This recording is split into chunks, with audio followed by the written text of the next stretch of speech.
Morning light filtered through the floor-to-ceiling windows, painting the penthouse in shades of gold and amber. Laura sat curled in the corner of the couch, her hands wrapped around her third cup of coffee, while Jin Hyuk occupied the opposite end, close enough to talk, far enough to breathe. The distance between them felt both necessary and unbearable. "We need rules," Laura said finally, breaking the silence that had stretched since breakfast. "Real ones, not the kind you make up and I pretend to follow." Jin Hyuk nodded slowly, his expression serious. "I'm listening." She took a breath, steeling herself. "I need my own space. Not just a room in your penthouse, but actual space that's mine. Where you don't just walk in whenever you want, where I can close the door and know you'll respect that boundary." "Done." His response was immediate. "Your room has a lock. I'll give you the only key." "I want to work," she continued, gaining confidence. "Not for you. Somewhere else. Somewhere that's mine. Where I'm building something that doesn't depend on your money or your connections or your protection." Jin Hyuk's jaw tightened almost imperceptibly, but he nodded. "As long as you're safe. As long as the place checks out and treats you well." "That's the thing, though." Laura leaned forward, her eyes intense. "You don't get to vet my choices like I'm incapable of making good decisions. You can offer advice, you can share concerns, but you can't control where I work or who I work for or make decisions for me just because you think you know better." The muscle in his jaw jumped, and Laura watched him struggle with the request. This was his nature. Control everything, trust nothing, protect at all costs. Asking him to let go was like asking him to stop breathing. "What if I see danger you don't see?" His voice was strained. "What if my instincts tell me something's wrong? Then you tell me. You present your concerns like I'm an adult, capable of processing information and making informed decisions. But ultimately, it has to be my choice. Even if you disagree, even if it scares you." Jin Hyuk stood abruptly, pacing to the windows, his hands fisted at his sides, and Laura could see the tension radiating through his frame. "Do you have any idea how hard that is for me? The thought of you walking into danger while I stand back and do nothing?" "I do, actually," Laura's voice softened. "Because that's how I feel every day about you. You walk into rooms with men who'd kill you for the right price. You make decisions that could get you arrested or murdered, and I have to sit here and trust that you know what you're doing, that you'll come home safe. That's what you're asking me to do. Trust you. I'm asking for the same in return." He turned to face her, and the raw vulnerability in his expression stole her breath. "What if I fail you? What if something happens because I respected your choice instead of acting on my instincts? Then we deal with it together." But Jin Hyuk, she stood, closing the distance between them, but stopping just short of touching. "Every person who's controlled my life claimed they were protecting me. My foster parents who locked me in my room said it was for my safety. My ex who monitored my phone said he was keeping me from danger. Control disguised as care is still control. I can't live like that again. I won't." The words hit him like physical blows. She watched him process them, watched understanding dawn in his dark eyes. "I'm not them," he said finally, his voice rough. "I don't want to be them. I know. That's why I'm here, having this conversation instead of running. Because I believe you can learn the difference between protecting me and controlling me. But you have to actually do it, not just promise it." Jin Hyuk reached for her hand, his touch tentative. "I need something too. Communication. If you're going somewhere, if you're meeting someone, if something feels wrong, I need you to tell me. Not because I don't trust you, but because in my world, information is survival. The thought of something happening to you while I'm in the dark," he shook his head. "I can't live with that." Laura considered this, recognizing the compromise. "Okay, I can do that. But it goes both ways. You don't shut me out of your life. Don't disappear into your office for days handling dangerous situations without telling me what's happening. If we're doing this, really doing this, I need to know what I'm a part of. Even the ugly parts? Especially the ugly parts. I'm not choosing the sanitized version of you, Jin Hyuk. I'm choosing all of it, the violence, the danger, the moral ambiguity. But I need to make that choice with full information, not with you curating what I get to know." They stood facing each other, hands joined, both breathing hard from the intensity of the negotiation. This wasn't romance. It was raw, honest, and sometimes painful. It was two traumatized people trying to build something healthy from broken pieces. "What are we doing?" Laura asked finally, her voice barely above a whisper. Jin Hyuk's thumb traced circles on her palm, the gesture achingly tender. "Learning to trust together. Learning that needing someone doesn't mean losing yourself, that two people can be whole on their own and still choose to be together. It's going to be hard. Yes. We're going to make mistakes. Probably daily. I might run again when it gets too intense, and I'll let you. Then I'll be here when you come back." His free hand came up to cup her face, his touch gentle despite the calluses. "But Laura, I need you to promise me something too. When you run, when the fear gets too loud, give me a chance to make it right before you disappear completely. One conversation, one chance to hear what I did wrong and try to fix it." She leaned into his palm, feeling the warmth of his skin against her cheek. "I can promise that. If you promise to actually listen when I tell you you've crossed a line. Deal." They stood there as Seoul hummed with life beyond the windows, hands joined and hearts tentatively open, both terrified but willing to try. It wasn't perfect. It was barely even stable. But it was honest, and for two people who'd survived by hiding their truths, honesty felt like revolution. "Okay," Laura said finally, a small smile touching her lips. "Let's try this. Together." Jin Hyuk's answering smile was beautiful in its vulnerability. "Together," he echoed and pulled her into his arms, holding her like she was both precious and strong, exactly what she needed to be. The doorbell rang at precisely 2 o'clock that afternoon, shattering the fragile peace Laura and Jin Hyuk had constructed over lunch. They'd been in the kitchen, Jin Hyuk attempting to cook while Laura supervised with barely concealed amusement, when the sound cut through their laughter. Jin Hyuk's entire demeanor shifted in an instant. The relaxed man who'd been joking about his terrible knife skills vanished, replaced by the dangerous predator Laura had seen glimpses of.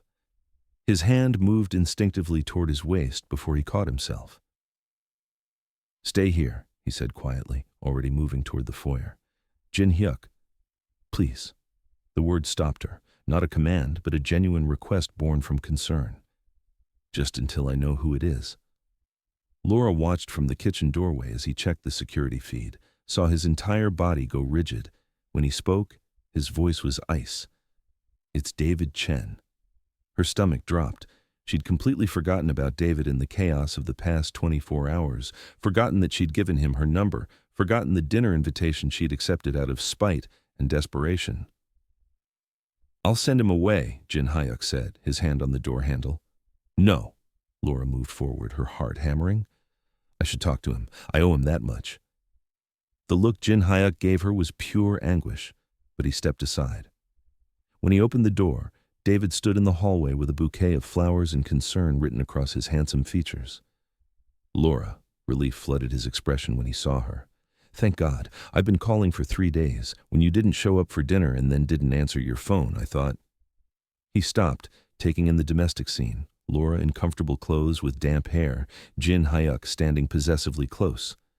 Understanding dawned slowly. "I see. David, I'm sorry." Laura moved forward, hating the hurt in his eyes. "I should have called. Things had been complicated." Complicated. David's gaze shifted to Jin Hyuk, and the temperature in the room dropped several degrees. "Is this why you disappeared? Did he threaten you? Because if he's forcing you to be here—" "No one's forcing anyone to do anything." Jin Hyuk's voice was dangerously quiet. "Laura is here by choice, her choice." "Is she?" David stepped into the penthouse uninvited, his corporate Polish giving way to genuine anger. "Because from where I'm standing, it looks like a powerful man has isolated a vulnerable woman in his home. That's called coercion, Jin Hyuk." Jin Hyuk moved between David and Laura with predatory grace, his body language screaming threat. "You need to leave, now." "Not until I hear from Laura that she actually wants to be here." David's eyes found hers over Jin Hyuk's shoulder. "Laura, you told me you wanted independence. You said you were looking for work to get away from this life. What changed?" The question was fair, painfully so. Laura could see both men watching her, David with concern and confusion, Jin Hyuk with barely controlled fear that she might actually leave with David, might choose the safe, normal option over the complicated, dangerous reality of staying. Everything changed, Laura said finally, stepping around Jin Hyuk to face David directly. And nothing changed. I'm still terrified. I'm still not sure this is the right choice, but it's my choice, David, mine. He's a criminal. David's voice dropped, urgent. I've done my research since we met. Jin Hyuk isn't just some businessman with questionable connections. He's deep in organized crime. People around him disappear. He's dangerous, Laura. I know what he is. Do you? David took a step closer, his expression almost pleading. Do you know about the protection rackets, the money laundering, the violence? Because I can show you documentation, police reports, testimony from— Stop. Laura held up a hand, her voice firm. I appreciate your concern. I do. You've been nothing but kind to me, and you didn't have to be. But I'm not an idiot, David. I know exactly who Jin Hyuk is and what his world involves. I'm choosing to stay anyway. Why? The question was genuinely baffled. I'm offering you a way out. I can help you get a job, find an apartment, start over somewhere safe. You don't have to do this. Laura glanced back at Jin Hyuk, saw him standing rigidly still, every muscle tensed as he waited for her answer. She could see the fear in his eyes, the terror that she might actually walk away, that David's logical arguments might override whatever fragile connection they'd built. Because I'm tired of running, she said softly, turning back to David. Because safe isn't always the same as right. Because Jin Hyuk sees me, really sees me, in a way no one else ever has. And because for the first time in my life, I'm choosing something that scares me instead of just surviving. David's expression crumbled slightly. He could hurt you. So could you. So could anyone. Laura managed a sad smile. The restaurant manager who seemed so nice hurt me. The foster families who promised safety hurt me. The boyfriend who claimed to love me hurt me. At least with Jin Hyuk, I know what I'm walking into. At least he's honest about who he is. Is he, though? David's gaze shifted to Jin Hyuk with open challenge. Are you honest with her about everything? The innocent people who get caught in your world's crossfire? Jin Hyuk's voice, when he spoke, was deadly calm. I've told her more truth than I've told anyone in my life. But you're right. My world is violent. It's ugly. People get hurt. That's why I'm giving her the choice to leave anytime she wants. No strings, no consequences, just her decision. And you expect me to believe that? David laughed bitterly. Men like you don't let go of things they want. You don't know anything about men like me. Jin Hyuk took a step forward, and Laura quickly moved between them. But you're right about one thing. I want her. More than I've wanted anything in my life, which is exactly why I'll let her go if that's what she needs. The two men faced each other over Laura's head, both bristling with tension, both convinced they were right. Laura felt the weight of their attention, felt the impossible position of being fought over by two men who couldn't be more different. David, she touched his arm gently, drawing his focus back to her. Thank you. For caring, for offering me help, for being concerned enough to come here. But I'm asking you to respect my choice, even if you don't understand it. David looked at her for a long moment, searching her face for signs of coercion, of fear, of anything that would justify intervening. Whatever he saw, there must have convinced him, because his shoulders finally slumped in defeat. If you break her, he said quietly, turning to Jin Hyuk with steel in his voice, if you use her or hurt her or make her regret choosing you, you'll answer to me. I don't care how many guns you have or how many men you command, you'll answer to me. Jin Hyuk's expression was unreadable. Noted. David nodded once, then turned back to Laura. Keep my number.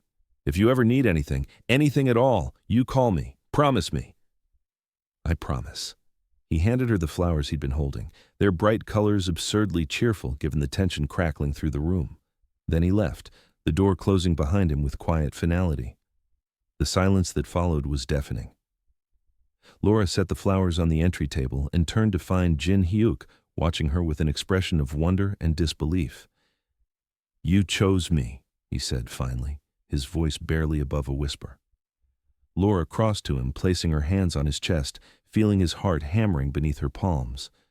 I chose us, she corrected gently. I chose to try, to see if two broken people can figure out how to be whole together. Don't make me regret it. Jin Hyuk's arms came around her, pulling her close with a desperation that spoke of how terrified he'd been of losing her. I won't, he murmured into her hair. I swear to you, Laura, I won't. The Korean lessons started 3 days after David's departure, born from frustration when Laura couldn't read the label on a bottle of cleaning solution and nearly mixed chemicals that would have been disastrous. That's it, Jin Hyuk had declared, pulling her to the kitchen table with a notebook and pen. You're learning to read Korean. It's dangerous not to. I know survival Korean, Laura protested, but she sat anyway, drawn by the intensity in his eyes that had nothing to do with safety and everything to do with wanting to share his world with her. Now, 2 weeks later, they had a routine. Every morning after coffee, Jin Hyuk would quiz her on vocabulary while preparing breakfast. His hands would guide hers through the stroke order of characters, his chest pressed against her back, his breath warm against her neck as he corrected her pronunciation. Saranghae, he murmured one morning, his fingers wrapped around hers on the pen. Do you know what that means? Laura's heart stuttered. She knew. She'd looked it up days ago when she'd caught him whispering it in his sleep. I love you. Good. His lips brushed her temple, and she felt him smile. You're learning. They cooked together most evenings, Jin Hyuk teaching her to make bulgogi and kimchi jjigae, while she introduced him to Chicago deep dish pizza and her grandmother's cornbread recipe. The kitchen became their sanctuary, a space where they could be close without the weight of their pasts pressing down on them. Your grandmother taught you this? Jin Hyuk asked one night, watching her knead dough with practiced efficiency. Only good memory I have from before foster care, Laura's hands stilled momentarily. She died when I was 6. After that, everything fell apart. Jin Hyuk moved behind her, his hands covering hers, resuming the kneading rhythm. Tell me about her. So she did. Haltingly at first, then with increasing ease, Laura shared stories she'd buried for years. Her grandmother's laugh, her garden, the way she'd hum gospel songs while cooking. Jin Hyuk listened without interruption, his presence steady and grounding, occasionally pressing kisses to her shoulder when the memories became too heavy. Music became their second language. Laura introduced him to Nina Simone and Etta James, blues and jazz that spoke of survival and heartbreak. She'd catch him humming Feeling Good while working in his study, and it made something warm bloom in her chest. In return, Jin Hyuk played her Korean ballads and traditional music, explaining the stories behind each song. One night, he found her crying while listening to a particular song about lost mothers, and he'd simply held her, letting her tears soak his shirt without demanding explanation. But it wasn't all soft moments and gentle discovery. They argued constantly, fierce, passionate arguments that left them both breathing hard and frustrated. You can't vet everyone I talk to, Laura shouted one afternoon when she discovered Jin Hyuk had run a background check on a potential employer. I can when the man has 3 sexual harassment complaints filed against him, Jin Hyuk fired back, his accent thickening with anger. Would you rather I let you walk into that situation blind? I'd rather you trust me to handle my own life. I do trust you. I don't trust the world not to hurt you. They'd stood glaring at each other across the living room, both refusing to back down, until Laura had started laughing at the absurdity of it all. We're insane. You know that, right? Jin Hyuk's lips had twitched. Completely. Then he'd crossed to her, pulled her into his arms, and they'd fallen onto the couch in a tangle of limbs and breathless laughter, the argument forgotten. Other fights ended differently, with Jin Hyuk pressing her against the kitchen counter, his mouth on hers, swallowing her protests until she was kissing him back with equal fervor. With Laura straddling him on the couch, her hands fisted in his hair, both of them trembling with want they hadn't yet acted on. They were building something, brick by careful brick, learning each other's boundaries and triggers, discovering what made the other smile or retreat. 3 weeks into their tentative relationship, Jin Hyuk came home from a meeting with tension radiating from every line of his body. What's wrong? Laura asked from her position curled on the couch. He poured himself whiskey, downed it in one swallow, poured another. My mother is coming to Seoul next week. That's good? She's bringing marriage prospects. The words came out bitter. 3 daughters from appropriate families, women who understand our world, who won't flinch at what I do, who... He stopped, his knuckles white around the glass. Laura's stomach dropped. Oh. Jin Hyuk turned to face her, his expression tortured. I'll refuse them all. I'll make it clear that I'm not interested. I just needed you to know it's happening. Your mother wants you to marry someone from your world. Laura pulled her knees to her chest, suddenly cold. Someone appropriate, someone who's not... Don't. Jin Hyuk crossed to her in 3 strides, kneeling before the couch so they were eye level. Don't finish that sentence. I'm not what she'll want for you, Laura whispered, hating the insecurity in her voice. I'm not Korean. I'm not from your world. I'm just your former maid, Jin Hyuk. What are you going to tell her? That you're involved with the help? I'm going to tell her I'm in love with you. His hands cupped her face, forcing her to meet his eyes. I'm going to tell her that you're brilliant and strong, and that you make me want to be better than I am, that you challenge me and frustrate me and make me feel alive in a way nothing else ever has. She won't accept it. I don't care. His thumbs stroked her cheekbones, his gaze fierce. You're what I want, Laura. That's all that matters. Not her approval, not tradition, not appropriate family connections. You. Laura felt tears spill over, hating herself for the vulnerability, for needing his reassurance. I'm scared.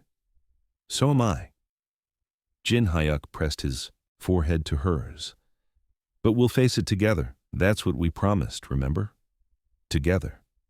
She kissed him then, soft and desperate and full of unspoken fears. Jin Hyuk kissed her back like she was oxygen, like he was drowning and she was air, his hands gentle despite the intensity of his emotions. When they finally broke apart, Laura managed a shaky smile. Your mother is going to hate me. Probably. Jin Hyuk smiled back, equally shaky. But she'll have to get in line behind everyone else who thinks this is a terrible idea. They laughed, the sound watery but genuine, holding each other as night fell over Seoul, both knowing the real test of their fragile relationship was coming, both hoping they were strong enough to survive it. Mrs. Choi arrived on a Tuesday morning in a chauffeured Mercedes, dressed in Chanel and carrying disapproval like a designer handbag. Laura watched from the kitchen as Jin Hyuk greeted his mother in the foyer, his posture rigid with tension she'd never seen before. Iyama, he said, bowing respectfully. Mrs. Choi's sharp eyes swept the penthouse, cataloging everything, missing nothing. When her gaze landed on Laura hovering in the doorway, those eyes turned glacial. Who is this? Her Korean was clipped, precise. This is Laura. Jin Hyuk switched to English, a deliberate choice. Laura, my mother, Mrs. Choi. Laura bowed, her beginner's Korean carefully prepared. Annyeonghaseyo, 만나세요 반갑습니다. Mrs. Choi's expression didn't soften. She responded in rapid Korean that Laura couldn't follow, then switched to English. You are the housekeeper my son mentioned. Not a question. An accusation. I was, Laura said carefully. Now she's staying with me, Jin Hyuk interrupted, his hand finding Laura's waist. The gesture was possessive, protective, and unmistakably claiming. As my guest. The temperature in the room dropped 20 degrees. Dinner that evening was excruciating.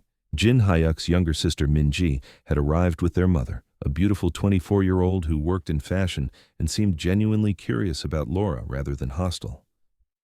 So you're American? Minji asked in perfect English as they sat around the dining table. What brought you to Seoul? A fresh start, Laura answered diplomatically, acutely aware of Mrs. Choi's disapproving stare across the table. From what exactly? Mrs. Choi's question was pointed. What is a young American woman running from that she ends up cleaning houses in a foreign country? Iyama, Jin Hyuk warned.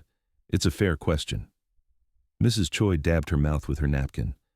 If this woman is important to you, I should know her background, her family, her education, her intentions. Laura felt her cheeks burn. Her intentions are none of your concern, Jin Hyuk said quietly, but there was steel beneath the words, and her past is hers to share if and when she chooses. Mrs. Choi set down her chopsticks with deliberate precision. You cannot be serious about this, Jin Hyuk. She's not Korean. She's not from our world. She has no family connections, no understanding of what your life requires. The women I've brought for you to meet, I'm not meeting them." Jin Hyuk's hand found Laura's on the table, their fingers interlacing above the white tablecloth. The gesture was deliberate, public, unmistakable. "I'm not interested in arranged meetings or appropriate matches." Minji's eyes went wide. Mrs. Choi looked like she'd been slapped. "You would throw away suitable matches, women who understand your responsibilities, who could strengthen our family's position, for a housekeeper?" Mrs. Choi's voice rose slightly, the only crack in her composure. "I would choose the woman I love over anyone you parade through here, yes." Jin Hyuk's thumb stroked Laura's hand, his gaze never leaving his mother's face. "And she's not a housekeeper. She's Laura. She's intelligent and strong and everything I didn't know I needed." "Love," Mrs. Choi spoke the word like a curse. "Love is a luxury, Jin Hyuk. You have responsibilities, the family needs. I've built your empire." Jin Hyuk stood abruptly, pulling Laura up with him, his hand still gripping hers. "I've expanded operations into 6 new territories. I've tripled our revenue. I've honored our family name and done everything you've ever asked of me. But Juliet is mine. Accept it or don't, but she stays." The use of her middle name, he'd never called her Juliet before, sent shivers down Laura's spine. This was Jin Hyuk in his full power, the man who commanded respect and fear, now using that authority to defend her. Mrs. Choi rose slowly, her expression carved from ice. "You're making a mistake." "Then it's my mistake to make." Minji stood awkwardly, caught between her mother and brother. "Appa, maybe if everyone just calmed down." "We're leaving," Mrs. Choi announced. "When you come to your senses, Jin Hyuk, you know where to find me." The door closed behind them with quiet finality. Laura stood frozen, trembling, her hand still locked in Jin Hyuk's grip. "I should go talk to her. I should explain." "No." Jin Hyuk pulled her into his arms. "You have nothing to explain. I just cost you your family." Laura's voice cracked. "She's your mother, Jin Hyuk. I don't want to come between you and you're not between us." He guided her to the couch, pulling her into his lap, his arms wrapped securely around her waist. "You're beside me. There's a difference." Laura buried her face in his neck, breathing him in, trying to stop shaking. "She hates me. She doesn't know you. And right now, I don't particularly care if she ever does." His hand stroked her hair, soothing. "My mother had been absent from my life. You're the first thing that's chosen me for me. He'll either accept that or she won't. And if she doesn't?" Jin Hyuk tilted her face up, his eyes fierce with certainty. "Then she doesn't. But you stay. You hear me? Whatever happens with my family, you stay." The screaming woke Jin Hyuk at 2:47 a.m. He was out of bed before his brain fully registered the sound, his hand reaching for the gun in his nightstand drawer on pure instinct. Then he heard it again, not an intruder, but Laura, her voice raw with terror coming from her room down the hall. He found her tangled in sweat-soaked sheets, thrashing against invisible hands, her face contorted in anguish. "No, please, stop. I'm sorry. Laura." Jin Hyuk approached carefully, remembering what she'd said about sudden movements. "You're safe. You're dreaming. Come back to me." Her eyes snapped open, wild and unseeing. When he reached for her, she scrambled backward with a choked sob, her back hitting the headboard. "Don't touch me. Please don't." "It's Jin Hyuk." He kept his voice low, soothing, holding his hands up where she could see them. "It's just me. You're in Seoul. You're safe. No one's going to hurt you." Recognition slowly filtered into her eyes, followed immediately by humiliation. "God, I'm sorry. I didn't mean to wake you." "Don't apologize." He moved to sit on the edge of the bed, still maintaining distance. "Can I touch you?" She nodded shakily, and he pulled her into his arms, feeling her entire body trembling violently. Her heart hammered against his chest like a trapped bird. He held her through it, one hand stroking her hair, the other rubbing slow circles on her back, murmuring reassurances in a mix of Korean and English. "Gwenchana, you're safe. I've got you. Neoneun honjaga anya. You're not alone." The panic attack lasted nearly 20 minutes. Jin Hyuk counted her breaths, helped her slow them down, matched his breathing to hers until the trembling finally subsided. When she could speak again, Her voice was small and broken. It was my ex, the one from Chicago. She didn't look at him, couldn't. I dreamed he found me, that he was... Her breath hitched. Jin Hyuk's entire body went rigid with fury. Did he? He couldn't finish the question. No, not like that. Laura pulled back slightly, wrapping her arms around herself. But he would corner me, pin me against walls when he was angry, hold my wrists so tight they'd bruise. He'd scream in my face about how worthless I was, how I should be grateful he put up with me. Once he pushed me down the stairs, claimed I tripped.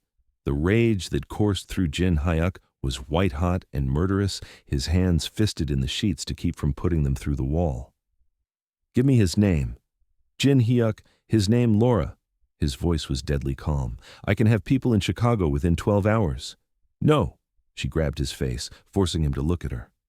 That's not what I need from you. I don't need you to hurt him. I just need you to hold me. The simple request nearly broke him. Jin Hyuk pulled her back into his arms, burying his face in her hair. I'm sorry. I'm so sorry that happened to you. It wasn't just him. The words spilled out now, unstoppable. Before him there were foster homes where hands wandered at night, social workers who didn't believe me, a system that moved me every time I complained because it was easier than investigating. I learned that no one was coming to save me, that I had to save myself.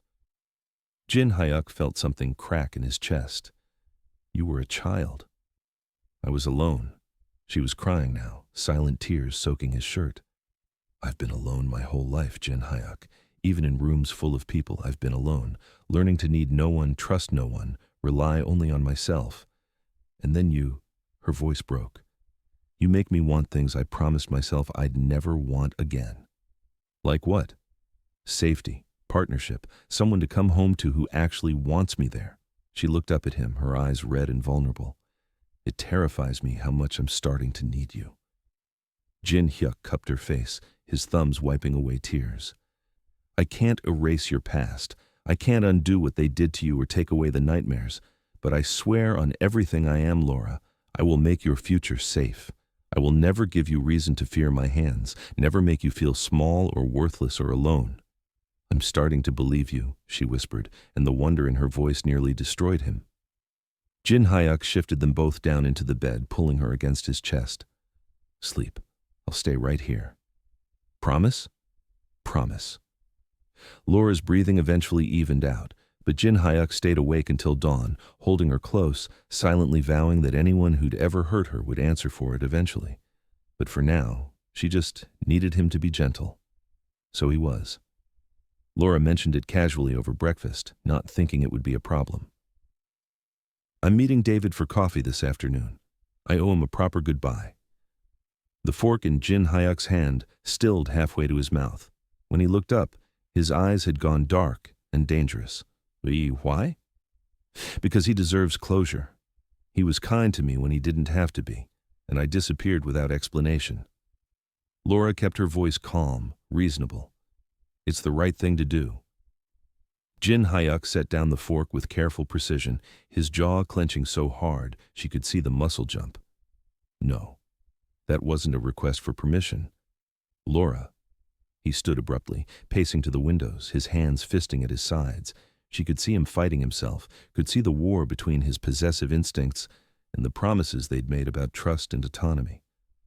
Laura moved to stand behind him, her hand gentle on his rigid back. Talk to me. What are you feeling? Like ripping his head off for even thinking about seeing you again. The words came out strained. Like locking you in this penthouse where no other man can look at you. Like, he exhaled harshly, like I'm losing my mind. But you're not going to do any of those things. No. He turned to face her, and the raw vulnerability in his expression made her chest ache. Because I promised to trust you, to respect your choices, even when it kills me. Laura cupped his face, forcing him to meet her eyes. I trust you, he said through clenched teeth, the words clearly costing him. But I don't trust him. He wants you, Laura. He made that clear. Then trust that I choose you. She kissed him softly, feeling him tremble beneath her touch. Every single day, Jin Hyuk, I choose you. David could offer me safety and normalcy and a life without danger, and I'd still choose you. Why? The question was almost desperate. Because you see me. All of me. The broken parts, the scared parts, the parts I've spent years hiding. And you don't run. She pressed her forehead to his. One coffee, one conversation, then I come home. To you. Jin Hyuk's arms came around her, holding tight. 1 hour. If you're not back in 1 hour, I'm coming to get you. Deal. The coffee shop was neutral territory, busy enough for safety, quiet enough for conversation. David was already there when Laura arrived, looking polished and concerned. Thank you for meeting me, Laura said, sliding into the seat across from him. I was surprised you called. David studied her face. You look better, happier even. I am, Laura smiled slightly. I wanted to apologize properly. For disappearing, for not returning your calls. You didn't deserve that. Is he treating you well? Better than I thought possible. David was quiet for a moment, stirring his coffee without drinking. I still think you're making a mistake, but I can see you've made your choice. I have. Laura reached across the table, squeezing his hand briefly. Thank you for caring, for offering help. I hope you find someone who can accept what you're offering. So do I. David managed a rueful smile. For what it's worth, if he breaks your heart, my offer stands. Noted. Laura stood, gathering her bag. Take care, David. 23 minutes. She was back at the penthouse in 23 minutes. Jin Hyuk was waiting at the door when she walked in, as if he'd been standing there the entire time. Before Laura could speak, he had her pressed against the closed door, his mouth on hers in a kiss that was desperate and possessive and claiming. You're early, he growled against her lips. Laura laughed breathlessly. Did you expect me to be late? I expected you to twist me into knots for the full hour. His hands framed her face, his eyes searching hers. Don't test me like that again. Your jealousy is showing, boss. Good. He kissed her again, slower this time, but no less intense. Maybe then other men will know you're taken. Taken, am I? Laura's smile was teasing, but her hands were fisted in his shirt, holding him close. Completely. Utterly. Irrevocably mine. Jin Hyuk's voice dropped to something possessive and primal. Say it. Yours, Laura whispered against his mouth. Only yours. The sound he made was pure satisfaction. He lifted her easily, her legs wrapping around his waist as he carried her toward his bedroom. Good, because I'm never letting you go. Laura buried her face in his neck, breathing him in, feeling the last piece of her defensive walls crumble. I'm counting on it. 6 weeks had passed since that vulnerable night, and the penthouse had transformed from a pristine showroom into something that felt like home. Laura's textbooks littered the coffee table, her plants lined the windowsills, her laughter echoed through rooms that had been silent for too long. Jin Hyuk had kept his promise. When Laura enrolled at Seoul National University to finish her degree in international relations, he'd celebrated without trying to control which classes she took or who she studied with. When she insisted on working part-time at a bookstore near campus, despite his protests that she didn't need the money, he'd bitten back his concerns and simply asked for the address so he'd know where she was. Learning to let go was killing him, but watching her bloom made it worthwhile. The turning point with his mother came unexpectedly. Mrs. Choi had arrived unannounced one afternoon while Jin Hyuk was at a meeting, finding Laura alone in the penthouse, surrounded by textbooks and notes, muttering Korean vocabulary to herself. You're still here, Mrs. Choi had said, surprise evident in her tone. I'm still here, Laura confirmed, setting down her pen. Would you like tea? They'd talked for 2 hours, really talked. Laura had answered every invasive question with honesty. Her past, her education, her intentions, her understanding of what Jin Hyuk's world demanded. And she'd asked questions in return about Jin Hyuk's childhood, his father's death, the weight Mrs. Choi carried as a widow in their world. When Jin Hyuk came home to find them laughing over photo albums, he'd frozen in the doorway, convinced he was hallucinating. You're Laura, his mother had said later, reverting to Korean so Laura couldn't understand. She's stronger than I thought.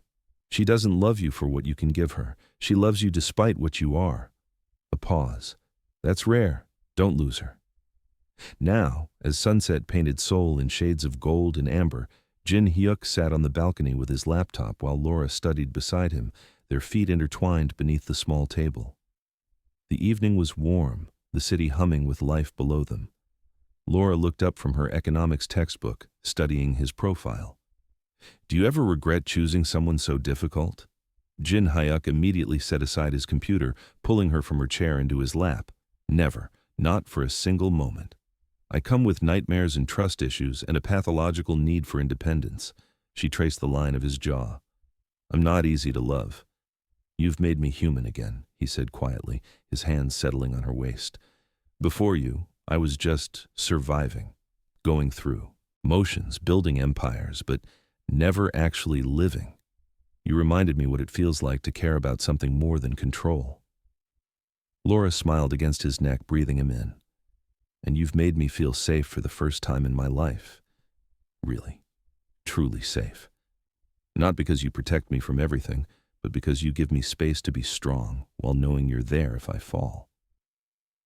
Jin Hyuk tilted her chin up, his gaze intense with possession and tenderness.